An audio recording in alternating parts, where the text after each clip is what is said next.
प्यारे बच्चों, मैं हूं आपकी हिंदी शिक्षिका प्रीति। आप सभी का हार्दिक स्वागत है नोवा लर्न बुक्स, जो माउंट एनलाइटमेंट इंटरनेशनल का एक रचनात्मक शिक्षण मंच है। आज का हमारा पाठ है नौकरी। लेखक यूलियन सिम्योनोव। यह कहानी औद्योगिकरण से पहले की उस समयावधि को दर्शाती है जब रोजगार पाना अत्यंत कठिन था और लोग छोटी से छोटी नौकरी के लिए भी संघर्ष करते थे। कहानी का मुख्य पात्र जरासिम या नायक लंबे समय तक बेरोजगार रहने के बाद नौकरी की तलाश में भटकता है। अंततः उसे नौकरी मिलती तो है, लेकिन वह यह जानकर विचलित हो जाता है कि उसकी नौकरी किसी बूढ़े, ईमानदार और असहाय व्यक्ति की जगह पर दी जा रही है। कहानी हमें यह सिखाती है कि सच्चा काम केवल वेतन पाने का माध्यम नहीं होता, बल्कि उसमें मानवता, करुणा और नैतिकता भी जुड़ी होती है। लेखक यह स्पष्ट करते हैं कि यदि किसी की नौकरी हमारे स्वार्थ के कारण किसी और के जीवन को अंधकार में धकेल दे, तो ऐसी नौकरी स्वीकार करना सही नहीं है। अध्याय 13 नौकरी एक मार्मिक कहानी है। औद्योगिकरण से पहले संपूर्ण विश्व में रोजगार की स्थितियां लगभग एक जैसी थी। गांव में कृषि से जुड़े रोजगार होते थे और नगरों में लोग छोटे मोटे काम धंधों में लगे रहते थे। काम ढूंढने के लिए काफी भागदौड़ करनी पड़ती थी।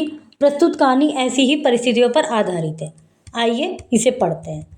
क्या आपने कभी कोई कठिन काम केवल दूसरों की मदद करने के लिए किया है? ऐसा अनुभव साझा कीजिए। कोई ऐसा काम जिससे आपको कुछ लाभ नहीं था, तब भी आपने दूसरे की हेल्प के लिए किया, तो बताइए ऐसा कुछ है क्या? आपको क्या अच्छा लगता है? सच्ची सेवा किसे कहते हैं? या केवल वेतन पाने वाला ही काम करता है? यदि कोई बिना वेतन के पूरी निष्ठा से अपनी ड्यूटी निभाए, तो क्या उसे काम करने वाला नहीं कहा जाएगा? आप किस काम को सबसे अधिक पसंद करते हैं और क्यों? स्वास्थ्य शब्द में कौन सा उपसर्ग है? रमेश पढ़ता है, इसमें कौन सा काल है? रमेश को पुरस्कार मिला, वाक्य में को कौन सा समास है? राजा हरिश्चंद्र सत्यवादी थे में कौन सा समास है? बड़े दिन से पहले मास्को में काम मिलना दुष्कर होता था। उन दिनों आदमी बड़े दिन का कुछ न कुछ इनाम पाने की आशा में छोटे से छोटा काम भी कर लेता था। इन्हीं दिनों जरासीम अपने गांव से मास्को लौट आया, लेकिन 20-21 दिन तक गली गली छानने पर भी उसे कोई काम न मिला। उस किसान पुत्र की मेहनत अखारत हुई। अखारत मतलब वेस्ट गई, बेकार गई। उसके गांव में कई मित्र और रिश्तेदार मास्को में नौकरी करते थे। जरासीम उन्हीं के पास ठहरा हुआ था। वह मास्को में बचपन से रहता आया था। पहले वह एक मधुशाला में खाली बोतलें धोने का काम करता था। बाद में वह गृहस्थ के यहाँ घरेलू नौकर हो गया। अब भी वही होता। गृहस्थ मतलब फैमिली में एक। पहले मधुशाला में जैसे शराब की जो जगह होती है, वहां पर बोतल धोता था, और अब एक परिवार में नौकर हो गया, घरेलू नौकर। अब भी वही करता रहता यदि उसे फौजी काम के लिए गांव न बुलाया गया होता। न जाने क्यों उसे फौज में भर्ती नहीं किया जा सका।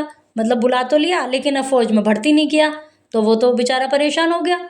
गांव के सूखे और अभावग्रस्त जीवन का वह अभ्यस्त नहीं था, इसलिए वहां उसका जी उबने लग गया और वह मास्को वापस आ गया। मास्को के बाहरी छोर पर एक दयालु व्यापारी शारोव के यहाँ चैगोर दनिलिक नाम का कोचवान नौकर था। व्यापारी के यहाँ एक नौकर था। वह जरासीम के गांव का था और उसका पक्का मित्र था। वह बातें बनाने में चतुर था, इसलिए अपने मालिक का विश्वास पात्र बना हुआ था। एक दिन जरासीम अपने इसी मित्र के पास आया। अभिवादन के बाद वह उसके पास बैठ गया। कोचवान ने उसका स्वागत किया, पूछा, कहो क्या हाल चाल है, आजकल क्या कर रहे हो? तो चैगोर दानिलिक, बहुत बुरा हाल है चैगोर दानिलिक, कई सप्ताह से मैं बिल्कुल बेकार हूँ। चैगोर दानिलिक उसका नाम है, जो इसका मित्र था, जो उसके यहाँ कोचवान है। कोचवान मतलब गाड़ी चलाने वाला। क्यों अपने पुराने मालिक के पास नहीं गए वापस? गया तो था, किंतु जगह पहले ही भर चुकी है। मतलब उसमें तो अब कोई है ही नहीं, वहां पर जगह ही नहीं है वहां पर। यह बात है, तुम नए छोकरों को काम करने का ढंग ही ऐसा है। जब तक नौकरी करते हैं तब तक तो जैसे बेगार टालते हो, तभी तो एक बार नौकरी छोड़ने पर दोबारा तुम्हें काम नहीं मिलता। मुझे देखो, यदि मुझे यहाँ से नौकरी छोड़कर गांव जाना पड़े, तो वहां से लौटने पर शाहरुख साहब न केवल बिना कहे रख लेंगे, अपितु खुश भी होंगे। मतलब मैं इतना महान आदमी हूँ, इतना बढ़िया इंसान हूँ मैं, कि यदि मैं जाऊँ किसी काम से तो तो जो मेरे मालिक हैं ना वो मुझे दोबारा रख लेंगे और खुश भी होंगे, अच्छा भाई तू वापस आ गया, बहुत अच्छी बात है। जरासीम उदास बैठा था, वह देख रहा था कि उसका मित्र अनावश्यक रूप से बात को बढ़ा चढ़ा कर कह रहा है, तथापि वह फिर भी बोला, सो तो मैं जानता हूँ, पर तुम्हारे जैसे अच्छे आदमी हैं ही कितने, दुनिया में कोई 10-20 चैगोर तो है नहीं। यदि तुम अच्छा काम न करते होते तो तुम मालिक के यहाँ 12 साल कैसे गुजार लेते? भाई 12 साल से जॉब कर रहे हो, बढ़िया तो हो गई तुम। यह सुनकर चैगोर के मुंह पर मुस्कुराहट फैल गई, बड़ा खुश हो गया वो, उसे अपनी प्रशंसा अच्छी लगी। तभी चैगोर को मालिक ने बुलाया, वह मालिक के पास गया और लौट कर आने पर उसने जरासीम से कहा, अभी आधे घंटे में गाड़ी तैयार करके मालिक को शहर ले जाना है। अच्छा सुनो, यदि तुम चाहो तो मैं मालिक से तुम्हें नौकर रखने को कह लूँ, मतलब तुम्हारे लिए भी बात कर लूँ। क्या उनको नौकर चाहिए? नहीं, एक है तो सही, परंतु वह बहुत अच्छा नहीं है, बूढ़ा हो गया, उससे काम अब होता नहीं है। वह तो यूँ कहो कि पड़ोस बहुत अच्छा है, कोई चहल पहल होती नहीं, इसी से पुलिस कुछ कहती नहीं, चाहे सफाई रखो चाहे गंदगी रखो। वैसे उस बूढ़े बाबा के बस में है नहीं कि वह भली प्रकार से साफ सफाई रख सके। तो उसने कहा, यदि मेरे लिए कुछ कर सको तो जरूर करो चैगोर, मैं जीवन भर तुम्हारा कृतज्ञ रहूंगा, लाभारी रहूंगा। अच्छा ठीक है, मैं कह दूंगा कल सवेरे आना, तब तक के लिए यह 10 कोपेक लेते जाओ। मालिक शारोब के गाड़ी पर बैठते ही घोड़े उड़ चले। घोड़ा गाड़ी है उनकी, उसको चलाता है ये। शहर में अपना काम निपटाकर जब मालिक घर लौट रहा था तब चैगोर ने ताड़ लिया कि वह इस समय प्रसन्न मुद्रा में है और उसने बेहद नम्रता से कहा, शारोब फ्योडोरिक, मुझ पर कुछ कृपा कीजिए। दरअसल मेरे गांव का एक लड़का यहाँ आया हुआ है, बड़ा ही भला है वह, पर बेचारा बेकार है, आप उसे नौकरी पर रख लीजिए, घर का सारा ऊपरी काम कर दिया करेगा। और पोलीकार्पिक क्या करेगा, जो अभी ऑलरेडी है, जो बूढ़ा हो चुका है?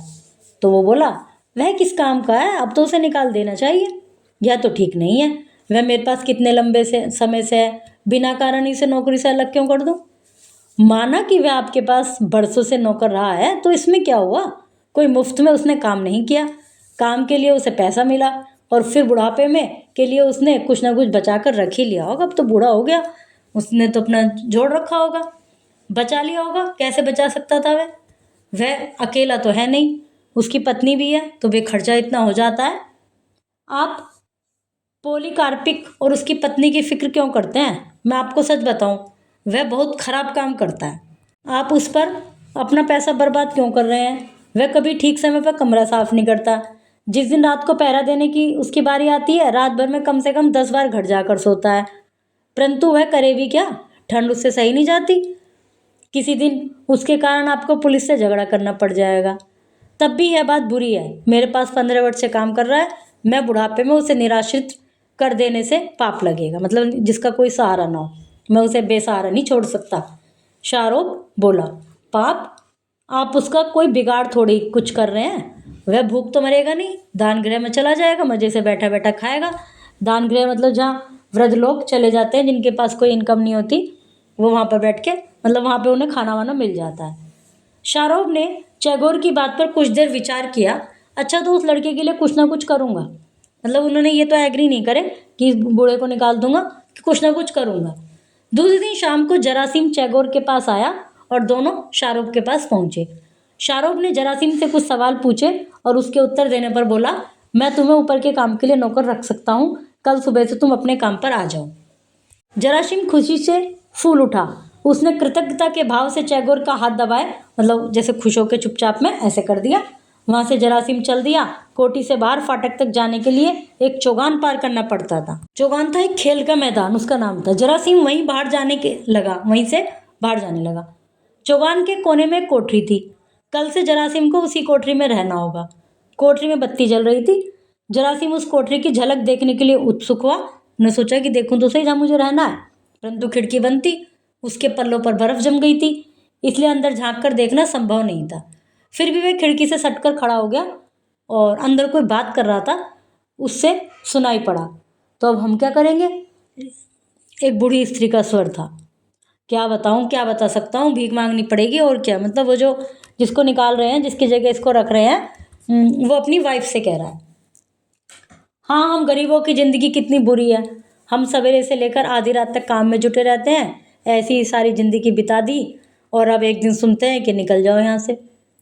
फिर क्या करें, मालिक कोई हमारा संबंधी तो है नहीं, उसके सामने रोना धोना बेकार है। वह तो अपना फायदा देखेगा ना, क्योंकि मैं बूढ़ा हो गया, वो जवान सा बंदा रख रहा है वो तो।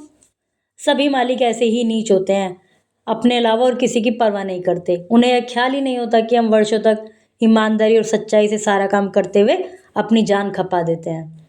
अब मालिक हमें साल भर भी अपने पास रखने को तैयार नहीं है। यद्यपि आज भी हम उसी प्रकार काम करते हैं, मतलब अब हम तो आज भी वैसे काम कर रहे हैं जो आए थे जब कर रहे थे, लेकिन अब वो मुझे निकालना चाहता है। इसमें मालिक का इतना दोष नहीं है जितना कि उस कोचवान का है। चैगोर अपने किसी दोस्त को नौकरी दिलाना चाहता है। हाँ, वही विष की गांठ है, पर मैं उसकी सारी चालाकी निकाल दूंगी। मैं मालिक से शिकायत कर दूंगी कि वह घास और दाना चुरा चुरा कर बेचता है।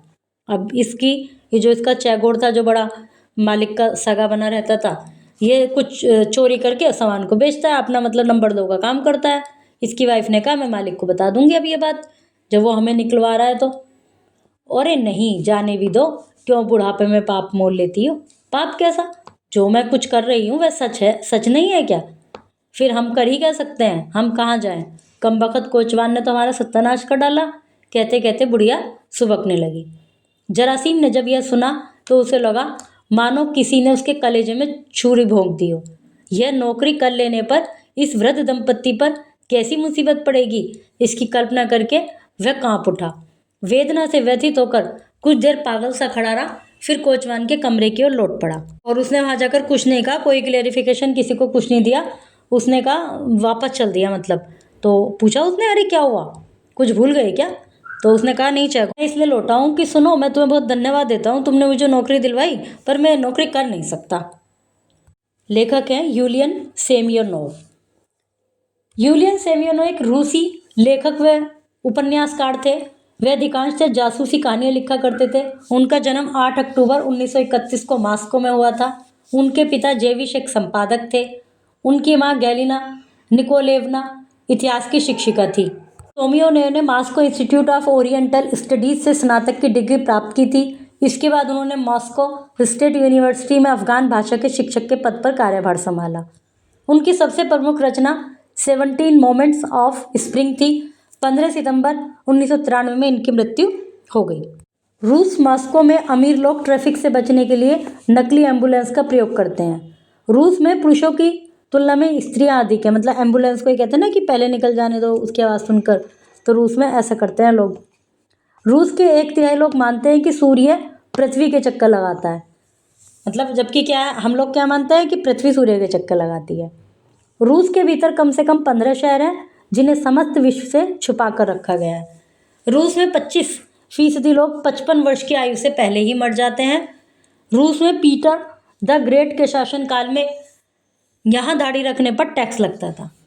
रूस जनसंख्या के मामले में तो आगे है ही, इसके अलावा क्षेत्रफल के मामले में यह प्लूटो ग्रह से भी बड़ा है। रूस में फूलों को अशुभ माना जाता है।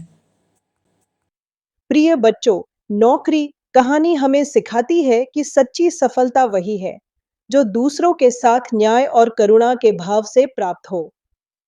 जीवन में नैतिक मूल्यों को बनाए रखना किसी भी नौकरी से अधिक महत्वपूर्ण है।